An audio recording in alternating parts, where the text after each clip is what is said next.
Capítulo 8 de Mateus, versículo 14 ao 17. Foi então Jesus à casa de Pedro, cuja sogra estava de cama com febre. Tomou-lhe a mão e a febre a deixou. Ela levantou-se e pôs-se a servi-los. Pela tarde, apresentaram-se muitos possessos de demônio. Com uma palavra expulsou ele os espíritos e curou todos os enfermos. Assim se cumpriu a predição da profecia de Isaías. Tomou as nossas enfermidades e sobrecarregou-se dos nossos pecados. Lá em Isaías 53, versículo 4. Gente, olha só, a localização do milagre, a casa de Pedro. Jesus entra na casa de Pedro, onde relembra a missão de salvar dos pecados. Ele veio para salvar dos pecados, instaura em parte ali com os seus milagres. Os seus milagres ali são realizados porque aparece também aqui sobre demônios com causas de enfermidade. Você vê uma associação aí que nós lemos depois da cura da sogra de Pedro? Demônios que causam enfermidade, expulsou os espíritos e curou as enfermidades, entendeu? Os espíritos saíram e o sujeito ficou são, porque de fato aquilo traria tais enfermidades sobre a vida das pessoas.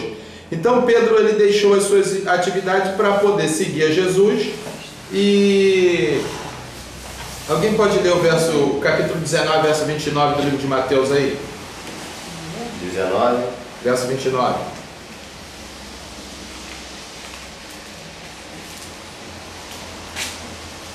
Alguém pode ler 1 Coríntios 9, 5?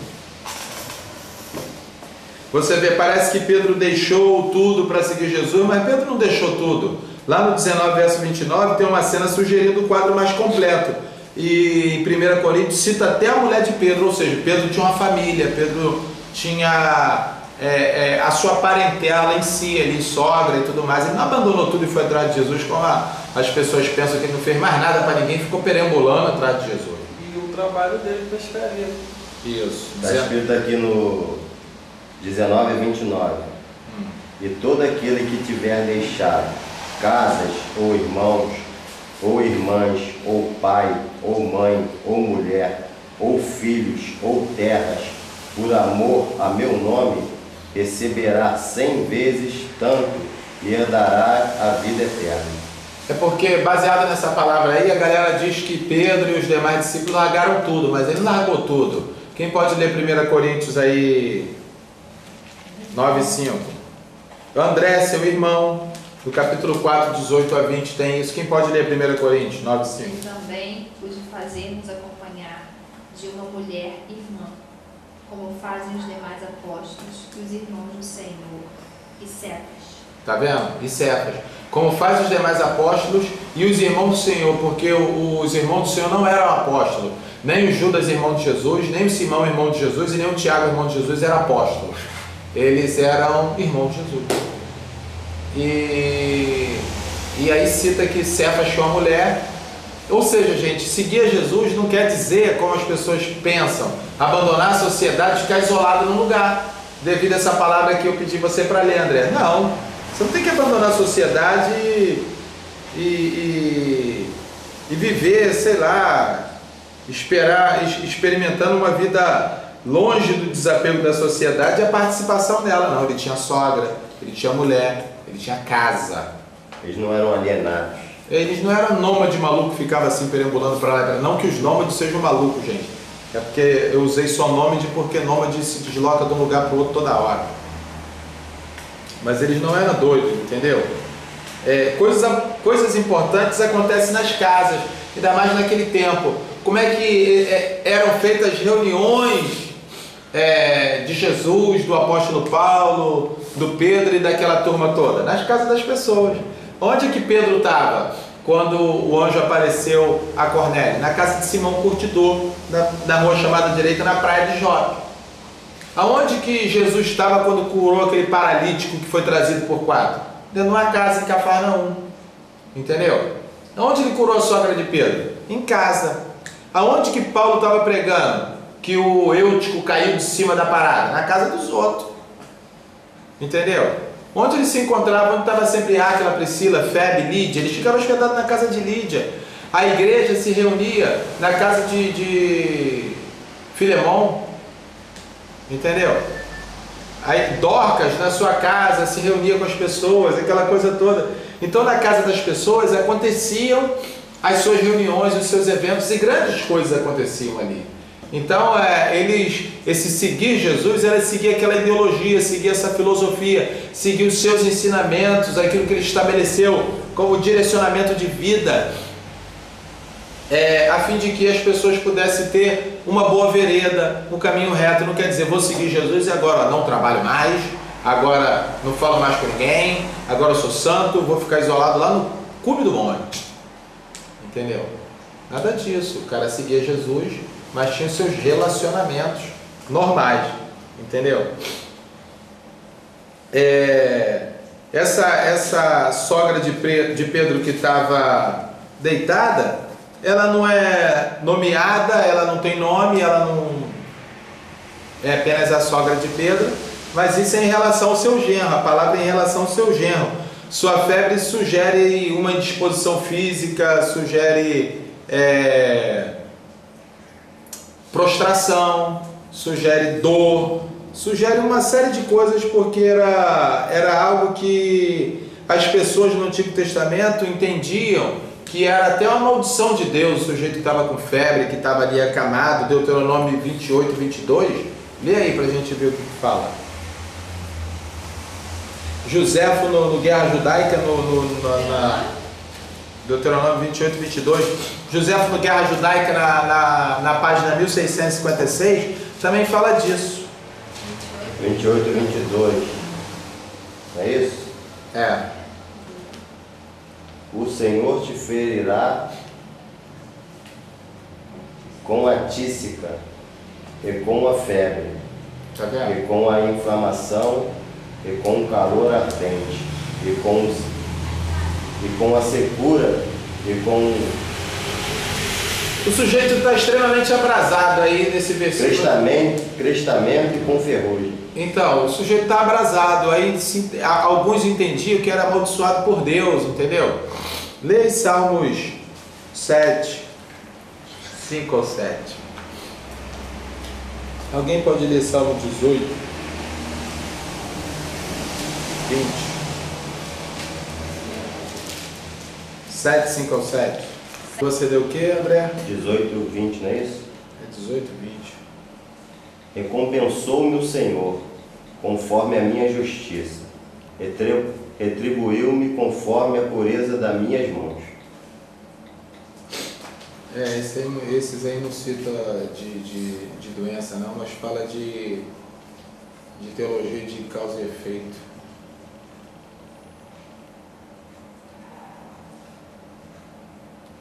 Então, a sogra de Pedro, ela estava em casa e alguns pensavam até que era maldição de Deus. Jesus foi lá e curou. E isso era uma compreensão devido àquilo que foi dito lá no livro do Deuteronômio, do Monte Ebal e Monte Gerizim. Aí as pessoas tinham essa compreensão esquisita, entendeu? Essa compreensão aí que difere de muita coisa daquilo que a gente já aprendeu como verdade, daquilo que nós já vimos, que Deus não é esse vingador, Deus não é esse tipo de pessoa. E aí a febre, ele tomou ela pela mão e foi, pronto, simplesmente curou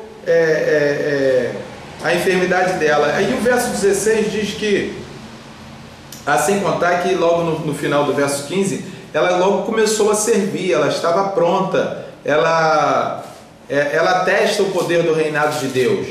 Ela se levanta, e se levantar está até associado com o verbo da ressurreição, com a ressurreição.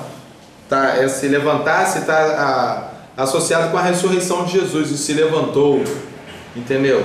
E se levantou, ou seja, ela se levanta para o reino, ela sai daquele estado de febre dela ali, se levanta para o reino e começa a servi-los. E já começa a servi-los diretamente. Aí trouxeram-lhe muitos que estavam possuídos por demônios, e ele expulsou os espíritos com uma palavra. Eles expulsaram esses espíritos. Muita gente entendia que os demônios traziam enfermidade, e aí diz isso mesmo, entendeu? Diz que expulsou e os enfermos foram curados, entendeu? Os demônios são agentes do diabo, do Satanás, do Lúcifer. Os demônios são contrários ao reino de Deus. Os demônios são a favor do reino de Deus. Então esse exorcismo que Jesus fez expressa a vitória de Jesus contra o império das trevas, que era extremamente contrário ao reino de Deus, que mostra agora a vitória do reinado de Deus sobre o reinado de Satanás, que é o que aconteceu lá no capítulo 4, do 1 ao 11, a tentação de Jesus contra o diabo. E Jesus foi levado ao deserto pelo Espírito para ser tentado pelo diabo, e ele teve vitória. E aqui mais uma vez a vitória enfática de Jesus sobre esses demônios. Aqui antecipa o seu estabelecimento final. É uma passagem visionária mostrando Jesus triunfando sobre os demônios, sobre o diabo e sobre Lúcifer. Isso é uma voz profética, é um momento, é uma palavra escatológica, entendeu? Ele expulsou os demônios ali sim, mas isso também alude para mais adiante. Ela tem dois aspectos, tanto o do fato de ter expulsado, como aludindo para um futuro que ele sabe quando, né? Eu digo próximo porque eu espero que ele venha, mas ele sabe se é próximo ou se não é.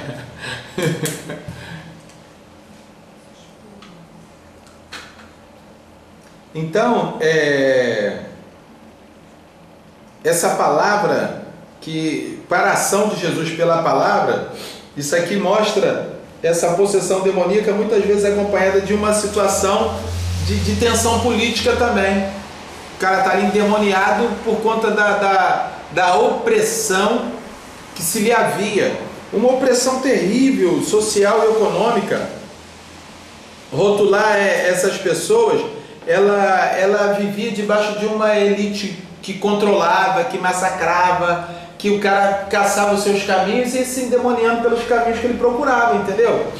Se você dá uma olhada na história dos sicários da época, os sicários era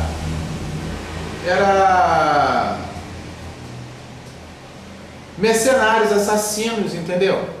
Eles se vendiam, um partido tal queria executar uma galera ali de outro partido, eles se vendiam, botavam as suas adagas que cabiam aqui, era uma espada pequena, que ninguém via que ele estava armado, porque sinônimo de armado hoje é um oitão, uma pistola e até fuzil, né? Mas naquele tempo era quem estava de espada, e essa espada é tudo grande, então a espada era fácil de ver. O cara que usava um punhalzinho camuflado, ele estava armado na encolha, ninguém sabia que ele estava armado. O sicário, para defender seu dinheiro, porque ele estava sendo oprimido, matava os outros. Ó, a encomenda já foi feita, meu irmão, me dá minha prata, a troco de dinheiro. E aí tu acha que ele estava alcançando libertação ou endemoniamento? O que esse sujeito estava alcançando? Porque ele pensava que estava alcançando libertação, escolando dinheiro porque amanhã ele ia comer. O que ele estava alcançando com isso? E outros que partiam para uma série de comportamentos completamente indevidos. Entendeu? A galera é endemoniando. E se você, gente, procurar saber um pouco se a nós é permitido, aí, deixa eu ver se está aqui. Olha só, eu faço questão de ler para enriquecer aqui um pouco as nossas aulas. É até bom que ela enriquece, não somente essa, afinal de contas é um apanhado geral do livro de Mateus. Então a leitura dessa passagem aqui ela vai enriquecer todas as outras nossas aulas quanto às próximas. Olha só, é o capítulo 16 do livro Antiguidade Judaica, parte 1, do Flávio Josefo. A epígrafe diz o seguinte: soberbos edifícios construídos em grandes números por Herodes, tanto no seu reinado como fora dele, dentre os quais reconstruir completamente o templo de Jerusalém e a cidade de Cesareia, sua extrema liberalidade, bens que recebera da natureza como da como da fortuna. Aqui é o título do Flávio José. Olha só o que ele pega e diz.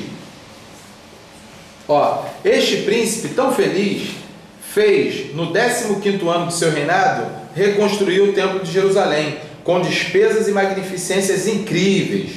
Ele o circunscreveu 2 vezes mais do que antes, tá vendo? Fez a circunscrição dele 2 vezes mais do que era antes. Construiu de ponta a ponta galerias soberbas.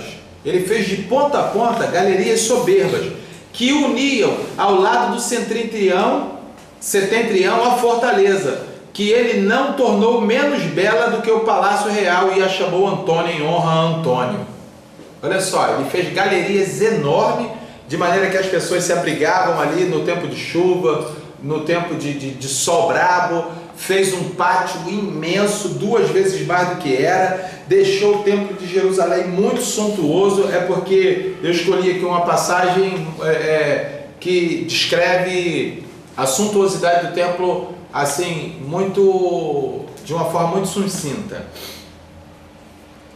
Agora, mandou também fazer no lugar mais elevado da cidade um palácio com 2 enormes aposentos, tão ricos e tão magníficos, que nem mesmo os templos se lhe podem comparar. A um deles deu o nome de Cesário e ao outro de Agripo, em honra de Augusto e de Agripa. Augusto era o imperador na época dele. Na época que Jesus nasceu, o imperador era Augusto. Quando Augusto morre, quem assume é Tibério. Então, quando ele está construindo essa parada aqui, Jesus não está nem em cena ainda, entendeu? Jesus, se está em cena, é criança. Mas ele já tinha reconstruído, então era antes do nascimento de Jesus. Isso aqui é o quadro de como estava Jerusalém e as circunscrições e as circunvalações que ficavam sob o comando de Herodes. Era muita riqueza e muita pobreza ao mesmo tempo. Tu imagina o cara duro sem ter o que comer, fica olhando para um palácio desse. Cara, isso traz doença psicológica na cabeça do cara, entendeu? Ainda mais que a terra era deles. O cara vem constrói a parada com o teu dinheiro. Pensa bem, André, o cara chega, toma teu dinheiro, constrói uma casa e diz que quem vai morar aqui sou eu, malandro. Tu vai ficar lá na rua olhando eu morar na tua casa. Olha só que parada. O cara mora no Taj Mahal e o outro lado bebe água de vala, né? Bebe água de vala olhando. Entendeu? Pensa comigo se isso não dá parafuso na cabeça de muita gente. Isso dá parafuso. A galera estava se endemoniando, cara, por conta... Quando eu falei opressão política, talvez nem entenderam por quê, mas é por conta disso aqui. O nego tomava teu dinheiro, entendeu? E se marcasse, ainda te dava uma coça. Dava uma coça e ninguém podia fazer nada, mano.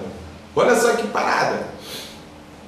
Ó, mas não foi somente com o palácio que ele quis conservar seu nome na posteridade e imortalizar sua memória. Em nome de perpetuar o nome, o que ele pega e faz? Massacra todo mundo. Isso a gente se vê repetindo aí hoje, né? Massacra todo mundo. Ele mandou também construir no território da Samaria uma cidade extraordinariamente bela, que tinha 20 estádios de perímetro e a qual chamou Sebaste, isto é, Augusta. Sebaste é aquela que deve ser adorada, entendeu? Significa o que deve ser adorado. Dentre outros edifícios com que embelezou, lá construiu um grandioso templo, diante do qual havia uma praça de 3 estádios e meio e consagrou-a de Augusto. Ele consagrou de Augusto, porque Augusto, gente, era Deus para eles, entendeu? Quanto à cidade, ele a povoou com 6.000 habitantes, deu-lhes excelentes terras para cultivar e os tornou felizes pelo privilégio que lhes concedeu. Ele escolheu 6.000 cabeças e fez delas a elite, entendeu? E deu regalia beça. Certamente 6.000 habitantes deveria, cada casa, no mínimo ali, gente, ter 10 escravos. 10 escravos, é conjectura, não estou afirmando não. Mas se tem 6.000, vamos botar 3 escravos, vamos pegar leve. Mas eu não acredito que uma casa elitizada teria só 3 escravos numa casa, é ruim. Tinha um escravo para cuidar das crianças, um escravo para fazer comida, um escravo para ficar ali a serviço do chefe, a serviço da mulher. o escravo para tocar a carruagem, o escravo para ir fazer a compra, o escravo para tudo. O nego tinha mais de 10 escravos. Se tem 6 mil, tinha 60 mil escravos. Olha só que parada, que coisa de maluco. Imagina tu, se nego te cata para ser escravo, e tu não tem como sair. Não, é meu escravo, eu comprei. Quem vai dizer que não agora? Aonde tinha o órgão de defesa do cidadão? Não tinha. Cidadão, gente, era só romano. Quem não era romano não era cidadão. Entendeu? Que parada, que massacre. Qualquer um que tinha sua casa, sua família, sua história. Você pega a história da genealogia dos judeus, família tal, aí você consegue chegar lá na distribuição da terra pelo Moisés, que deu a terra tal. Até naquele tempo ali, você veio falando da Samaria, Efraim, Zebulon, Naftali, era tudo terra daquela família. O cara, pô, eu sou da família de Zebulon e essa terra aqui, pô, os caras pegaram. Pô, eu sou de Efraim aqui das montanhas, e o problema é teu, amigo, agora a terra é minha. Entendeu? Olha só que parada complicada. Aí o generoso imperador não quis deixar sem um sinal de reconhecimento essa demonstração de afeto de Herodes. Acrescentou ainda outras terras aos seus termos, ou seja, acrescentou mais terra para ele tomar conta. Herodes, para lhe testemunhar sua gratidão, ergueu em sua honra no lugar chamado Pânio, perto da nascente do Jordão, um outro templo, todo de mármore branco. Há ali perto uma montanha tão alta cujo vértice parece tocar as nuvens. Esta, cercada de enorme rochedo no fundo do vale, que está abaixo, há uma tenebrosa caverna que as águas caindo do alto cavaram com o tempo, tão profunda que dificilmente se poderia encontrar-lhe o fundo, pela incrível quantidade de água que contém. Do pé dessa caverna jorram as fontes de que se julga ter o Jordão sua nascente. Mas disso falaremos mais particularmente em outro lugar. Nesse lugar o cara fez um outro templo para Augusto, todo de mármore branca. Gente, olha só, hoje mármore é mais comum. Pensa naquele tempo o cara descolar mármore branca, construir um edifício. O nego deveria ficar pasmado, paralisado olhando aquilo, duro, morrendo de fome. Duro, morrendo de fome. Esse príncipe mandou também construir, perto de Jericó, entre o castelo de Cipro e as antigas casas reais, outros palácios mais cômodos, aos quais deu os nomes de Augusto e Agripa. Fez palácio e deu o nome de novo de Augusto e Agripa. Não havia lugar em todo o seu reino apropriado a tornar célebre o nome desse grande imperador que ele não empregasse para esse fim. Caramba, em todo lugar ele quis elevar o nome do imperador Augusto, construindo torres, edifícios, palácios, templos. Construíram também em outras províncias vários templos aos quais deu igualmente o seu nome. Saiu fazendo isso para todo lado. Quando fazia a visita às cidades marítimas, viu que a torre de Estratão estava em ruínas, tão antiga ela era, mas sua posição a tornava capaz de receber todo o embelezamento que a sua magnificência lhe quisera dar. Por isso, não somente a mandou restaurar com pedras muito brancas, mas ali construiu um soberbo palácio, mostrando naquela obra mais que em qualquer outra o quanto sua alma era grande e elevada. Somente até aqui, gente, porque a gente vai ficar falando das obras desse cara. Depois vocês leem o livro do Flávio José. Assim, era um contraste total. E o cara ali que era dono daquela terra sendo massacrado. Aí o povo caçava caminho de endemoniamento muito fácil. Porque não tinha justiça, não tinha uma lei que defendesse o cidadão, que pudesse fazer alguma coisa por alguém. E se ele olhasse... Tem um aqui que é o seguinte, que ele levantou uma colina por conta de ajuntamento de pedras que ele fez. Entendeu? Ele mesmo mandou a galera juntando, ele fez um alto e belo monte. E fez outro templo lá em cima, magnífico. Entendeu? Eles tinham engenharia e arquitetura, de maneira que numa costa aqui, não lembro o nome da costa, que o mar era bravio, ele mandou aterrar com pedra, meu irmão. foi aterrando com pedras até um determinado lugar, para quê? Para as ondas acalmarem e ele conseguir construir um porto enorme que ficava entre a cidade de Jope e outro lugar, que eu esqueci o nome ali, próximo à cidade de Jope. O mar é muito bravio, que o vento soprava ali e fazia com que as águas ficassem revoltas. Ele fez eu não sei qual nome que dá para aquilo, não sei se é deck, é deck, né? Não é deck não, que faz o quebra-mar. O quebra-mar, no fundo, ele fez o quebra-mar no fundo, entendeu? Que o vento soprava, não dava mais para formar onda, porque não tinha profundidade suficiente para dar pressão. Olha só a inteligência do cara. Aí fez tipo um istmo de um caminho, para quando o navio sair pelo lado e não passar ali naquele diabo daquele quebra-mar que ele fez. O cara construía de tudo, velho. Ele fez uma cidade chamada Cesareia de Filipe, que Jesus vai nessa Cesareia toda hora. Essa Cesareia ainda está lá de pé, com o anfiteatro antigo que ele construiu, com muita coisa que ele construiu, com os aquedutos que ele construiu, assim, coisa de doido. E tu pensa bem, construir tudo aquilo na tua terra. Vem nego aqui no Novo Iguaçu, constrói para lá, constrói para cá, enquadra a gente de tudo, agora vocês são escravos da gente. Ninguém sai para lugar nenhum. Cara, tem que ter... essa hora precisava muito de Jesus nessa terra, não precisava não, gente? Chegou a plenitude dos tempos. Nego acha que era o melhor tempo da vida, que estava tudo muito bom. Não, a plenitude da malignidade, meu irmão. Malignidade plena. Endiabamento pleno, entendeu? Tortuosidade, discriminação, tudo estava pleno no sentido maligno de ser. E aí Jesus chegou na plenitude dos tempos.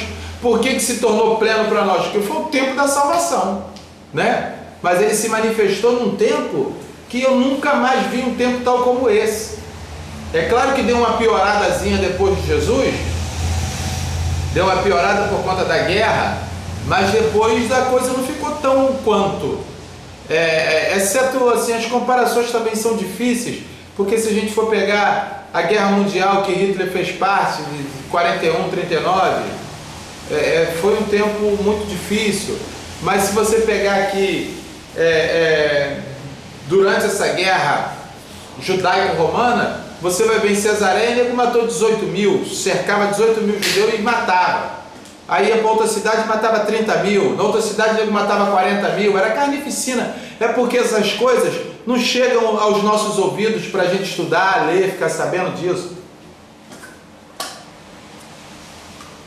Vocês vão ver uma batalha muito famosa, a batalha de Massada.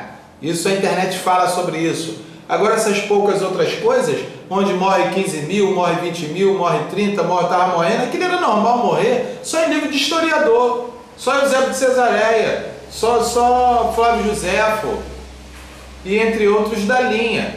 Porque do contrário a gente não sabe a tamanha crueldade que girava em torno desses tempos. A Bíblia não relata isso, que a preocupação dela não gira em torno somente disso. Até porque o tamanho da crueldade não interessa, ele vai se repetir hoje. Então a Bíblia trata da cura, do direcionamento, do enveredar-se pelo caminho que mostra uma antítese de tudo isso, entendeu? Esse é o enveredamento bíblico, o que de fato Deus quer a nós. A Bíblia não dava para se prender em cima dessas histórias todas, mas essas histórias todas hoje nos fazem entender porque que tinha muita gente endemoniada que nego trazia para Jesus. Dá uma olhada aí, gente, para ver se tem nego nesse quadro hoje aqui. Não tem por conta dessa condição, e tem por conta de outras condições, entende? É porque a cultura muda, o tempo muda, a vertente muda, o posicionamento, as esferas são completamente diferentes, divergem-se uma da outra, mas a parada é o seguinte: talvez não politicamente tanto quanto, mas talvez politicamente de uma outra forma, entendeu? Talvez por um outro caminho. Talvez religiosamente, porque tinha gente muito oprimida por conta da religião, e hoje de fato isso se repete. E agora a gente tem aqui esse enquadramento dessa galera que esse endiabamento traz enfermidade. Quanta gente deve estar enfermo por conta do salário mínimo? Enfermo de fome, meu irmão, não é de demônio, não. Entendeu? Porque o sujeito que ganha um salário mínimo, se ele tem mais de 2 crianças, se ele tem uma criança, só ele e a mulher, como é que faz para viver? Com um salário mínimo só? Passou 6 quilos. Ué, ele vai ter que fazer uma casa de estuque em algum canto dessas terras que não tem dono, que pode chegar e ali monta o graveto de pau, e entre um graveto e outro vai fazendo uns quadradinhos, de maneira que ele vai se elevando pela vertical afora, e enche aquele troço de barro e joga a palha por cima, meu irmão, vai morar ali. Vai morar ali. E vai comer de favor, vai pedir às pessoas, entendeu? Porque dignidade tem? Não tem. Aí o cara fica enfermo pela condição social, fica enfermo pelo esgoto a céu aberto, fica enfermo pela falta da nutrição em si, fica enfermo porque a enfermidade assola tanto o pobre quanto o rico, continua enfermo porque não tem R$1 para comprar um remédio para curar a enfermidade, nem uma febre. Não pode comprar um paracetamol, nem uma Novalgina. Tem que esperar o corpo curar a febre, meu irmão. Entendeu? Era o quadro dessa galera que estava lá no tempo de Jesus e o quadro de muita gente hoje. Dessa política maluca, onde você vê aí nome de senadores envolvido com contraventores. Se de fato tem confirmação, se não tem, a gente não sabe, mas o que a mídia, tanto televisiva quanto de internet e escrita nos mostra, é isso. E não somente isso, escândalos e privilégios são os verdadeiros palácios de Herodes do dia de hoje.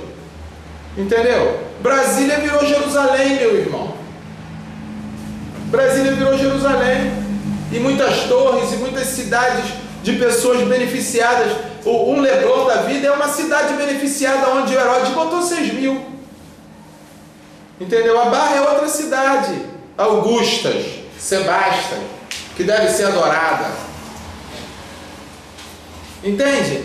Aí as esferas, os aplicativos mudam, mas a história se repete de novo. A malignidade instalada, o povo desfavorecido, a terra que é nossa, a gente não tem direito, não tem acesso, não tem como utilizar, não tem como usar, não tem como ser socorrido nem ajudado. A terra, gente, fome é pecado, porque Ele deu tudo que dá para dividir para todos, mas o acúmulo de poucos traz a desgraça de muitos. É o que a gente vive, é o que a gente vê cotidianamente. Por que a galera da favela vai se endemoniando? Falar que o traficante tem que morrer é muito fácil. Eu não estou aqui defendendo o vagabundo não, gente. Eu estou dizendo que é o seguinte, o cara está lá, ele não tem nada aqui fora, ele não tem dinheiro, não tem merda nenhuma. Ele vai descer para trabalhar de salário, ninguém incentivou ele a estudar, ninguém orientou o cara. Ainda apareceu um fuzil na molezinha, que quem traz são esses donos dessas grandes cidades herodianas, que colocam na mão deles, porque eles por si só não teriam como arrumar aquele fuzil. São os grandes que botam na mão deles, os donos dos palácios, donos de nações. Aí o cara vai se endemoniando lá, achando um caminho para se livrar. E não se livra nunca.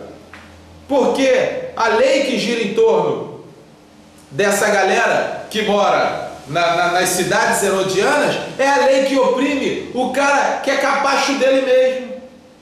Que vai lá e bota ele na cadeia, que vai lá e mata ele, que vai lá e acaba com a família dele. E aí, meu irmão, Jesus se manifestou, e Jesus ainda é manifesto, e ele ainda continua se manifestando, porque em meio à dureza, em meio à pobreza, em meio a tráficos, em meio a roubalheiras, em meio a cidades suntuosas e palácios, porque a controvérsia continua. Leblon está ali, Vidigal está no Leblon, meu irmão. Vidigal está entre São Conrado e Leblon. Rocinha é Gávea e São Conrado. Entendeu?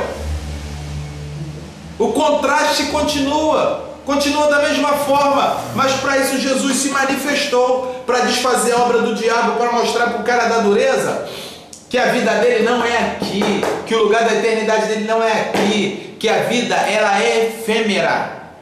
A vida é passageira, ela vai e vai embora. Ela chega e acontece e já não existe. De maneira que aquilo que foi já não é mais. Aquilo que é já se passou. E aquilo que há de ser já aconteceu, amigo.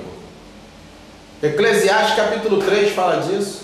Se não me falha a memória, 3,15. Entendeu? Então, a vida do ser humano é para ele se apegar em Cristo Jesus, que Deus vai abrir portas para o escape da mazela, para o escape da mazela, da procura da libertação por si só. A cura da enfermidade do endemoniamento político, a cura da enfermidade do endemoniamento sociocultural, entende? A cura da enfermidade do endemoniamento religioso, que pega essa galera e ainda manipula R$1 que você tem, deposita aqui que Deus vai te dar e dobra, e acaba de ferrar o cara, meu.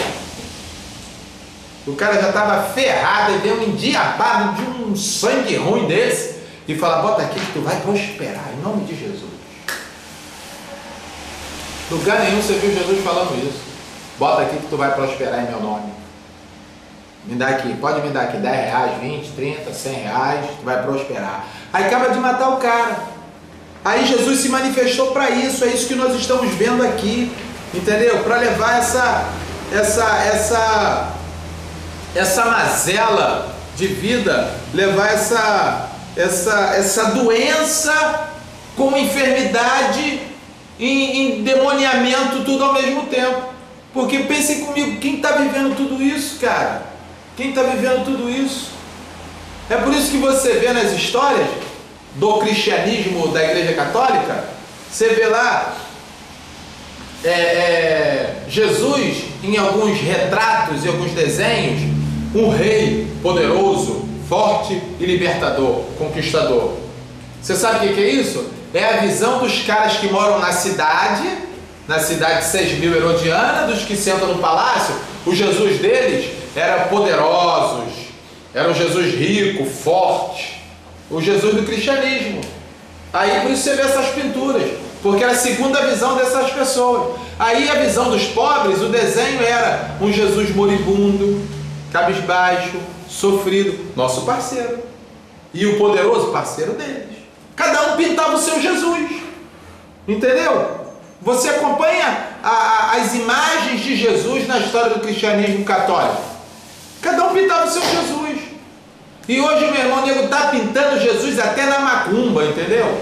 Na macumba da igreja evangélica, na macumba do sei lá da onde. O nego está pintando Jesus de tudo enquanto é cara. Tem Jesus vingador. Eu vi gente falar que o helicóptero que caiu com aqueles caras, com o principal suspeito da morte da turma lá, esqueci o nome da cidade, que o cara matou lá na fazenda lá, e o principal suspeito apagou o nome da cidade, mas quem vê sabe, Goiás, alguma cidade no Goiás, né? Disseram aí, Deus fez justiça. É a pintura do Deus dele, entendeu? É do jeito que ele vê Deus, ele vê um Deus vingativo. O Deus dele é o diabo, então ele diz Deus, aí bota lá. Entendeu? Cada um continua pintando seu Jesus até hoje. E aí a galera pinta Jesus rico, pinta Jesus que vai abrir porta daqui, porta dali, que vai fazer outro enriquecer.